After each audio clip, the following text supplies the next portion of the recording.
যুক্তরাষ্ট্রের ওহাইও অঙ্গরাজ্যের Republican senate Vance এখন রিপাবলিকান পার্টির প্রেসিডেন্ট প্রার্থী ডোনাল্ড ট্রাম্পের রানিং মেট। সোমবার মিলওয়াকিতে রিপাবলিকান পার্টির জাতীয় সম্মেলনে ভাইস প্রেসিডেন্ট প্রার্থী হিসেবে ৩৯ বছর বয়সী ভ্যান্সের নাম ঘোষণা করে সবাইকে চমকে দেন ট্রাম্প।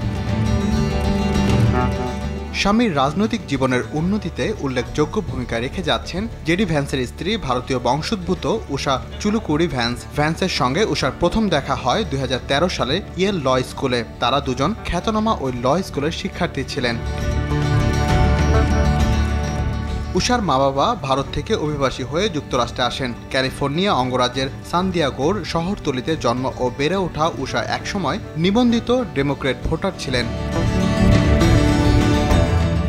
কর্মজীবনে উষা বিচারপতি বেল্ট কাভানাফের অধীনে কাজ করেছেন। কাভানাফ একজন সুপ্রিম কোর্টের একজন বিচারপতি। এরপর উষা সুপ্রিম কোর্টের প্রধান বিচারপতি জন রবার্টসের অধীনেও কাজ করেছেন। ২০২০ সালে মেগিন কেলি শোতে ভ্যান্স জানান উষা তাকে একটু একটু করে বাস্তবে ফিরিয়ে এনেছেন। উষা জ্ঞানের দিক থেকে অনেক বেশি পারদর্শী বলে জানান ভ্যান্স। রাকিব হাসান, RTV।